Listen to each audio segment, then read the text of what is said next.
چې تاسو به د خپل مړي په دې قبرونو کې ښخ نه کوئ. وایي ما به د رب العالمین نه دا غوښتی وی چې یا الله ته زما دې امت ته د قبر عذاب یو جلک وښایه، زما دې امت ته د قبر عذاب وښایه. خو زه دې نه یېرېږم چې زما امت به بیا خپل مړي قبرستان ته نه راوړي، زما دا امت به د خپل مړي په قبر کې نه ښخوي، ځکه د هغې عذابونه د هغې به ورته پته لګېدلي او د هغې نه به یېرېږي بیا به قبرستان ته مړی نه راوړي. نو دې وجې نه عثمان ابن عفان رضی الله تعالی عنه مشهور صحابي دی، د هغې متعلق راځي و چې کله به قبرستان ته راغله نو د قبر په موقع باندې به هغه ډېر سخت جړله، تر دې پورې چې دا ږیره مبارکه به د اوښکو نه ډکه شوه او لمده به شوه. نو یوه ورځ یې ورته چا وویله چې ای عثمان ابن عفان رضی الله تعالی عنه موږ د نبي علیه الصلاة والسلام مجلس کې ناست وو، هلته د قیامت تذکره کېږي، د جنت تذکره کېږي، د جهنم تذکره کېږي، او هغه وخت کې ستاسو داسې کیفیت نه وي، خو چې کله قبرستان ته راشئ او د قبر په موقع باندې ودرېږئ نو تاسو ډېر زیات جړېږئ تر دې پورې چې ستاسو دا حالات ډېر متغیر شي. عثمان ابن عفان رضی الله تعالی عنه ورته فرمایي چې ما د رسول الله صلی الله علیه وسلم نه اورېدلي دي هو اول منزل من منازل الاخره،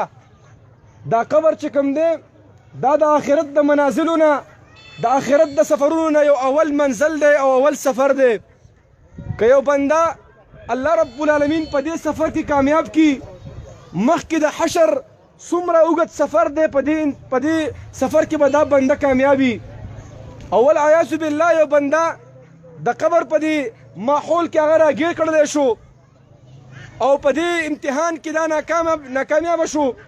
نو به مخکې ټول حشر چې څومره زندګي ده نو په هغې کې به دا بندگان ناکامیږي. وایي دې وجې نه زه جاړم چې دا زموږ اول منزل دی. نو دې وجې نه عزتمندو موږ او تاسو له دا سوچ پکار دی، دا فکر پکار دی چې دا ورځ خو موت باندې هم را روانه ده او موت هم د قبر ته راځو. نو آیا لږ سوچ وکړو چې آیا موږ دې لپاره څه تیاری کړی دی او که نه هم دی کړی. خو افسوس دا دی نن موږ او تاسو په خپلو لاسونو په خپلو وږو باندې ډېر زیات مړي قبرستان ته راوړو، دلته دفن کړو. د بعضو ملګرو پکې داسې حالات چې ځان د ځای کې مجلسونه ولګوي، ګپونه جوړ کړي. حال دا د مقبرې اصول خو دا دي چې یو به د الله د نبي صلی الله علیه وسلم مختصر شانتې وعظ او نصیحت کوله او دلته به د صحابه کرامو د حالات ډېر متغیر کېدله. نن موږ مقبرو باندې تېرېږو او د قبرونو سره زموږ واسطه راغلې ده، د هغې باوجود زموږ او ستاسو دا زړونه دا دومره سخت شوي دي چې بالکل په دې کې د رب العالمین یره نه راځي. زما عزتمندو ورونو که څوک یې مني او که نه مني خو دې قبر ته به ما ته راځو او دلته به ما ته نه حساب کېږي. صحیح حدیث کې راځي رسول الله صلی الله علیه وسلم فرمایلی دي و چې کله یو میت په قبر کې کېښوستلی شي دوه ملایک ورته راشي، دوه ملایک د ده نه حساب کتاب کوي. من ربک، رب دې څوک دی؟ من نبیک، نبي دې څوک دی؟ ما دینک، په کوم دین مذهب باندې وي؟ دا درې تپوسونه به د هر یو بنده نه کېږي د قیامت په ورځ په قبر کې. دا درې تپوسونه به د هر یو بنده نه کېږي. نو که یو انسان خپل رب العالمین په دنیا کې پیژندلی هغه به ورته وي ربي الله، زما رب الله دی، زما عزتمند ورونو او زما نبی دا محمد رسول الله صلی الله علیه وسلم دی او په دین اسلام دا زما مذهب دی او دا زما دین دی. خو یو انسان په دنیا کې الله رب العالمین وپېژني، الله رب العالمین د خپل معرفت دپاره قرآن کریم نازل کړی دی. قرآن کریم کې د الله رب العالمین تعارف دی، قرآن کریم کې د الله رب العالمین معرفت شوی دی. یو انسان واسطه د قرآن کریم سره نشته دی، قرآن کریم سره تعلق نشته دی، نو دا به څنګه په دې قبر په دې امتحان کې کامیاب شي؟ دا به ورته وي ربي الله، تا خو خپل رب نه دی پیژندلی. د رب العالمین هغه عظیم کلام چې الله رب العالمین زما او ستا د زندګۍ دپاره رالیږلی و، هغه کلام نن ما ته شاته غورځولی دی، په هغې باندې زموږ او ستاسو عمل نشته دی. د هغې ناظره ما ته په هغې باندې نه پوهېږو، د هغې په تفسیر باندې نه پوهېږو. بس صرف قرآن کریم موږ او تاسو دومره راغستی دی چې په خپلو مساجدو کې په تخچو کې بند کړو او پنځه شپږ کپړې ورته ور واچو، یا په کوم ځای کې د قسم او طلاق خبره راشي هلته قرآن کریم کولاو کړو. یا په کوم ځای کې یو نوی دکان وباسو او یو نوی مارکیټ جوړ کړو څه طالبان راولو او هغه ته پکې ختم وکړي عزتمند ورونو دا قرآن کریم دا د انقلاب کتاب دی دا قرآن کریم د هدایت کتاب دی دا قرآن کریم نور دی دا قرآن کریم رڼا ده دا قرآن کریم به په دې امتحان کې کامیابی خو افسوس دا دی نن موږ د قرآن کریم حق نه ادا کړی موږ د قرآن کریم حق نه ادا کړی زما عزتمند ورونو سبا د قیامت په ورځ به جناب محمد رسول الله صلی الله علیه وسلم دا شکایت الله رب العالمین ته کوي یا رب ان قوم اتخذوا هذا القرآن مهجورا ربا زما د قوم او زما د امت قرآن کریم مهجور کړو قرآن کریم یې پریښو د قرآن کریم هجران د دې ډېرې معناګانې دي یو معنی دا ده چې قرآن کریم ته وخت نه دی ورکړی قرآن کریم تلاوت نه دی کړی د قرآن کریم په تفسیر باندې ځان نه دی پوه کړی قرآن کریم باندې ایمان نه دی راوړی دا ټول د قرآن کریم سره هجران دی زما عزتمند ورونو کوم یو خلکو چې د قرآن کریم سره هجران کړی دی الله رب العالمین هغه انسان ته هغه بنده ته په دنیا کې داسې ژوند ورکوي چې ډېر تنګ او ډېر د ټینشن والا زندگی به ورته الله ورکړي په سورة طه کې الله رب العالمین فرمایلی دي په سورة طه کې الله فرمایي ومن اعرض عن ذکری فإن له معيشة ضنكا ونحشره يوم القيامة أعمى الله رب العالمین فرمایي کوم بندگان چې زما د کلام نه اعراض وکړل زما د کلام نه مخ واړول الله رب العالمین وایي دوه قسمه سزاګانې به دې بنده له ورکومه یو په دنیا کې ده یو په آخرت کې ده ونحشره يوم القيامة أعمى یو عذاب او سزا په دنیا کې ده الله فرمایي فإن له معيشة ضنكا چا چې د قرآن سره تعلق جوړ نه کړلو د قرآن کریم نه اعراض وکړلو الله فرمایي دا زندگی به ورله تنګه کړمه په دې زندگی کې به سکون او راحت نه وي نن زموږ او ستاسو په زندگی کې سکون او راحت نشته مال او دولت ډېر زیات شوی دی په کورونو کې سکون نشته دی دغه رنګې هر یو انسان په ټینشن حالات کې دی په دې زندګۍ کې تنګ دی دا صرف د قرآن کریم د هجران وجه ده چې موږ او تاسو د رب العالمین د کلام سره تعلق پرېښی دی نن ما او تا چې کله کور ته ځو د خپلو ښځو او د بچو سره تنګېږو د خپلو ښځو او بچو سره چې کېناستو بیا هم ټینشن راځي چې بار علاقې ته راوځو بیا هم ټینشن راځي چې کاروبار ته لاړ شو بیا هم ټینشن وي په هر صورت او په هر حال کې زموږ او ستاسو ټینشن دا ولې دا د الله د کلام سره هجران دی د رب العالمین د کلام نه اعراض دی الله فرمایلی دی کم بنده چې د قرآن نه مخ واړی زندگی به وله تنګه کمه ونحشره یوم القیامة اعمى الله فرمایي د قیامت سزا به دی چې ړوند به راپاسومه نو دا به الله ته وایي یا ربي لما حشرتني اعمى اے ربا زه د ړوند ولې راپاسولم وقد كنت بصیرا په دنیا کې د سترګې راکړې وې په دې سترګو باندې ما لیدل کتل کولی شو او نن زه ړوند یم الله به ورته وفرمایي وکذلک اتتک آیاتنا فنسیتها وکذلک اليوم تنسى اے بنده قرآن کریم مې د دنیا ته رالیږلی دا خپل پیغام مې ته قرآن کریم نازل کړی په دنیا کې تا دا ایر کړی نن زه تا ایرومه نو زما عزتمند ورونو د رب العالمین د کلام سره تعلق جوړ کړئ والله العظیم د رب العالمین کلام تاسو په دې امتحان کې کامیابئ نن کوم امتحان چې نن به دې مرحومي سره کېږي او دا امتحان به دې نه اخیستلی کېږي نو دا امتحان په ما او تا باندې هم را روان دی نو که یو انسان دا غواړي چې ما الله رب العالمین د قبر د عذاب نه وساتي نو هغې دپاره اول سبب دا دی چې د رب العالمین د کلام سره تعلق جوړ کا دویم هغه سبب چې انسان د قبر په امتحان کې الله کامیابوي او د قبر د عذاب به د انسان ته نه رسېږي دویم هغه سبب هغه دا دی چې دا مرګ دا بار بار یادوه او رب العالمین ته د قبر د عذاب نه د پناه دعاګانې غواړه نبي علیه الصلاة والسلام په هر مونځ کې د قبر د عذاب نه پناه غوښتې ده اللهم انی اعوذ بک من عذاب القبر ای الله د قبر د عذاب نه مې خلاص کړي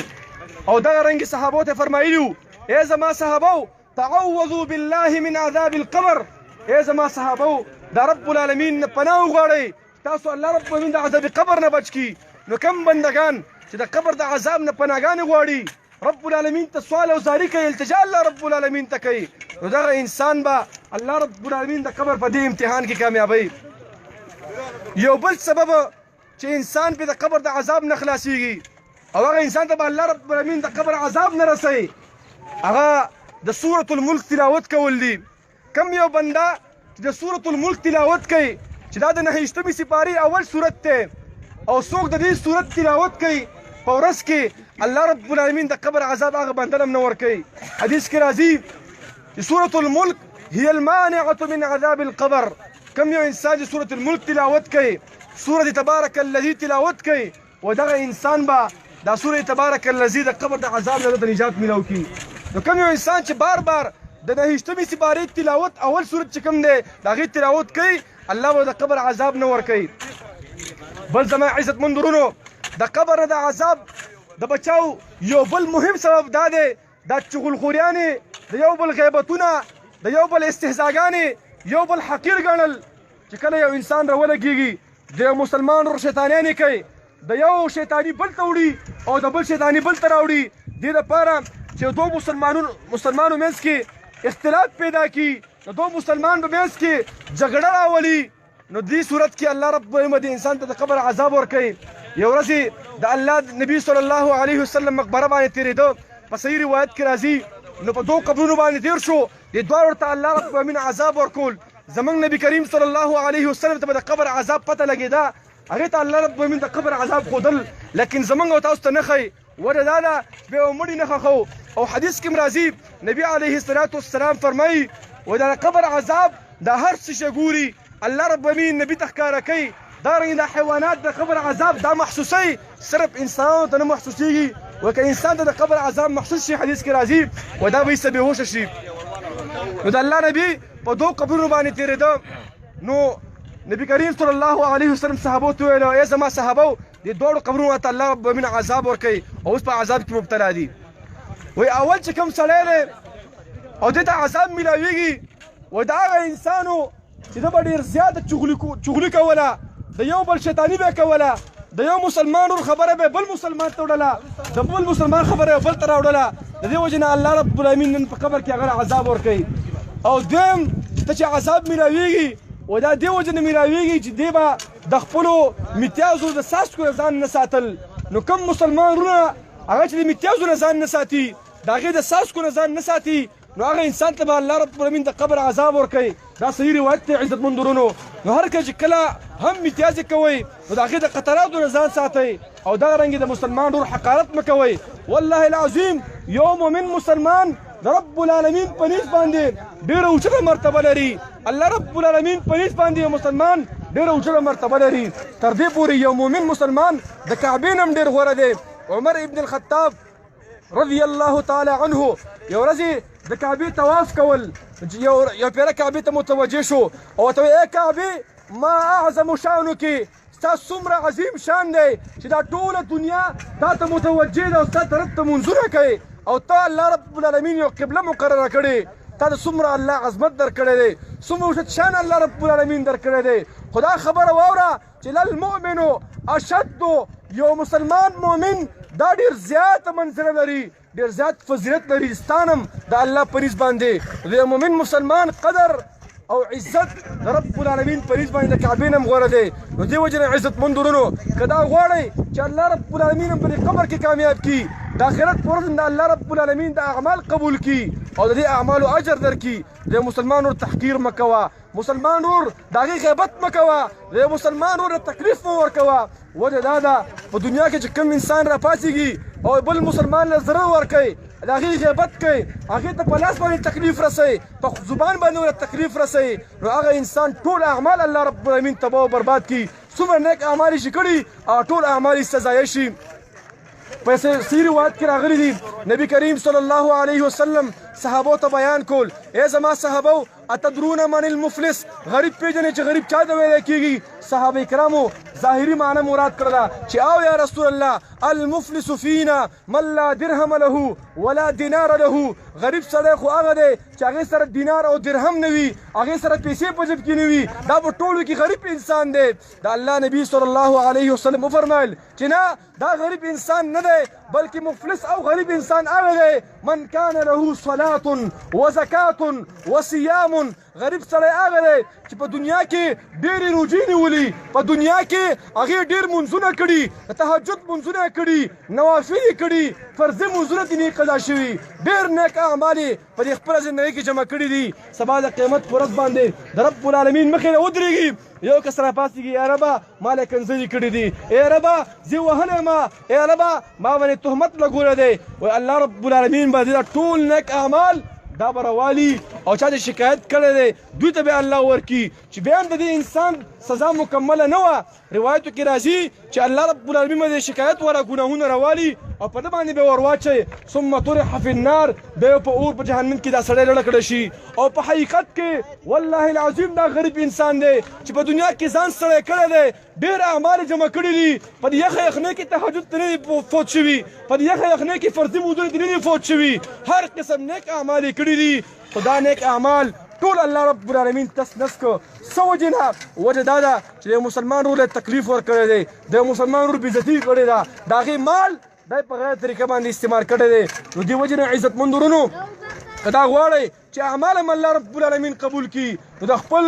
رور د مسلمان ورور قدر وکړه، د هغې عزت وکړه، هغې له تکلیف مه ورکوه، بد اخلاقي هغې سره مه کوه. یو صحیح روایت کې راځي معاذ ابن جبل رضی الله تعالی عنه مشهور صحابي دی، یو ورځ د الله د نبي صلی الله علیه وسلم مجلس ته راغی، یا رسول الله دلني على عمل اذا عملته يدخلني الجنه ويباعدني عن النار. ای د الله رسوله داسې اعمال راته راوښایه چې هغه اعمال زه اختیار کړم په دنیا کې زه وکړم جنت ته نږدې شم او د جهنم نه پرې لرې شم. صحابه کرام دا د جنت طالبانو، دوی ته د جنت دا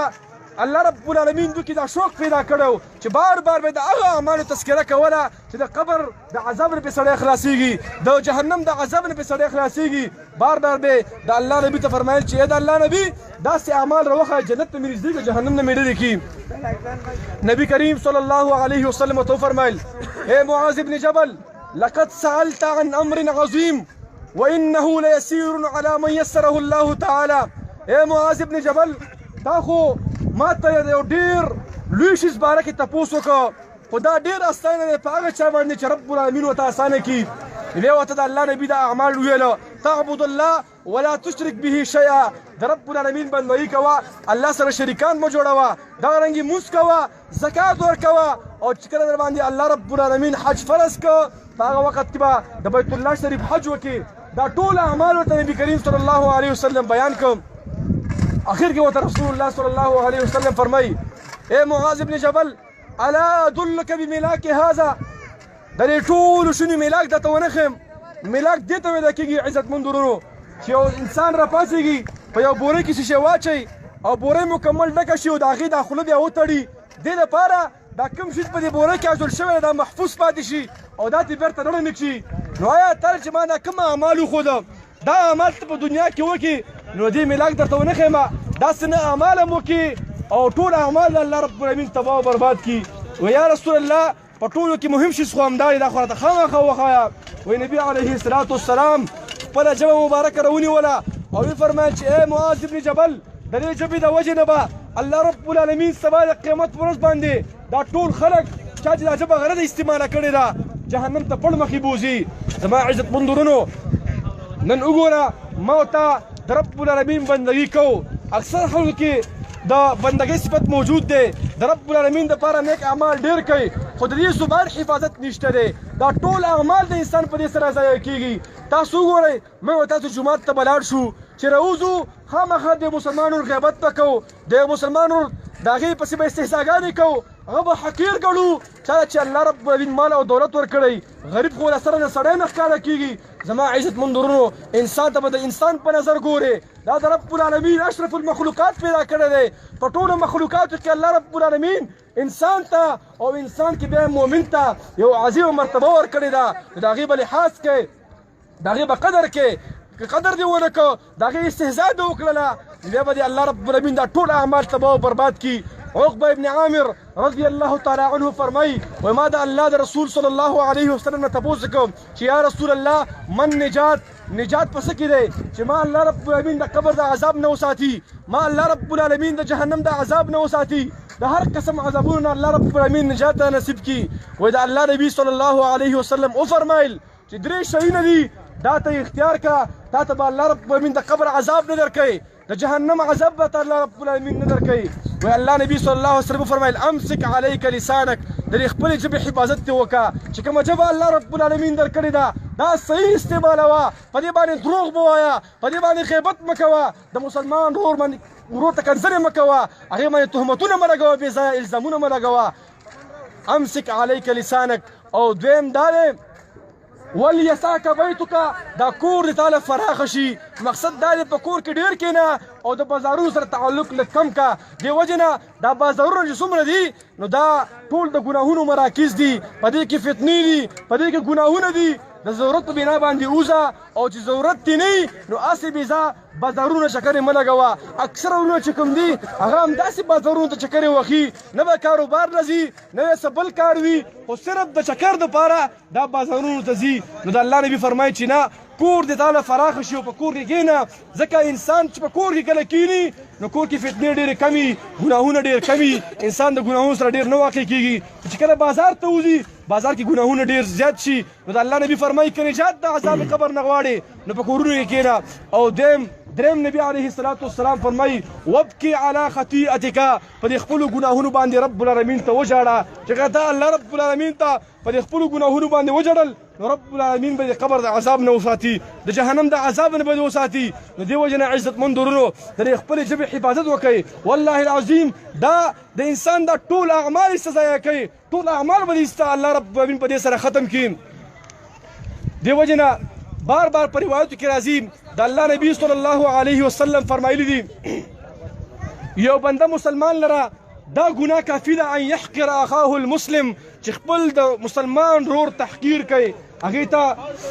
په قدر درجه باندې ګوري، هغه سپک ګڼي، د هغې حقارت بیانوي. وایي که انسان نور ګناهونه ونه کړي بس دا یو ګناه د انسان لپاره کافي ده چې رب العالمین به د انسان د عذاب ورکوي او الله رب العالمین به رانیسي. د دې وجې نه عزتمند ورونو که د خپلو اعمالو حفاظت کول غواړئ، دا کوم ټوټه پوټه اعمال چې په دنیا کې کوئ نو د دې د حفاظت دپاره دا یو مهم سبب دی چې دا خپله ژبه صحیح استعمالوه، خپل کور کې خسته اخلاق استعمالوه، بار په ګاونډ کې خسته اخلاق استعمالوه، په خپلو مساجدو کې خسته اخلاق د یو بل سره استعمالوئ، بد اخلاقیانې مه کوئ. کوم انسان چې ډېر بد اخلاق کوي نو هغه انسان زما عزتمند ورونو د بد اخلاقۍ د وجې نه الله رب العالمین هغې له قبر عذاب هم ورکوي، د جهنم عذاب هم ورکوي. وجه دا ده چې دا بد اخلاقۍ ډېره کوي، د بد اخلاقۍ د وجې نه هغه د نیک اعمالو نه ډېر پاتې شي. د خپل ورونو سره اخلاق استعمالوئ، د اخلاقو د وجې نه انسان د جنت میلاویږي. نبی کریم صلی الله علیه وسلم ابو هریره رضی الله تعالی عنه فرمایي چې ورځې ما د الله نبي ته وویل یا رسول الله چې د اکثره خلک چې جنت ته الله رب العالمین بوځي دا په کومو اعمالو بوځي؟ نو د الله نبي ورته وفرمیل په دوو اعمالو انسان ته جنت ډېر ورکوي الله رب العالمین، تقوى الله وحسن الخلق. یو د الله رب العالمین نه تقوا اختیار کړه، د رب العالمین نه ویرېږه. د تقوا مختصر تعریف زما عزتمندو ذهن کې یاد وساتئ. یو ورځ عمر رضی الله تعالی عنه ته صحابه وفرمیل چې ای عمر ابن الخطاب د تقوا تعریف راته وکړه، دا تقوا وایسته. نو عمر ابن خطاب ورته فرمایي چې کله تاسو په هدیره کې تللي یې او کډې ته او موږ هدیرې ته تللي یو و چې کله هلته ازغي او هلته غني نو په هغې کې ته څنګه ځي؟ وایي دا جامې راټولې کړمه او هلته بیا پکې وځم چې د دې لپاره د ازغي راپسې ونه لګېږي او نقصان راته رانه کړي. وایي دې له تقوا ویلی کېږي. په دې دنیا کې چې زندګي تېرې د رب العالمین په امر باندې به تېرې، د خپل د زړه خواهش مطابق زندگی به نه تېرې. دا ستا بدن دا الله رب العالمین درکړی دی، دا د الله امانت دی، دا د الله رب العالمین مال دی، دا به د الله په حکم باندې استعمالې. څنګه چې د الله رب العالمین درنه غواړي هغسې اعمال به دنیا کې کې، داسې نه چې هر ځای ته ورځي هر ځای له ورځي او د ګناهونو مجلسونو ته ورځي او ورته حاضري کوي. نو دې وجې نه عزتمند ورونو دا یو څو اسباب ما بیان کړ چې په دې سره انسان ته الله رب العالمین د قبر د عذاب نه نجات ورکوي. الله رب العالمین دې موږ او تاسو ته په دې خبرو د عمل کولو توفیق را نصیب کړي او موږ او تاسو ټولو ته خصوصا دې مرحومې ته دې الله رب العالمین د قبر عذاب نه وساتي دا او په دې قبر پر امتحان کې دا الله رب العالمین کامیابه کړي. مولوي صاحب دعا وکړي هلته.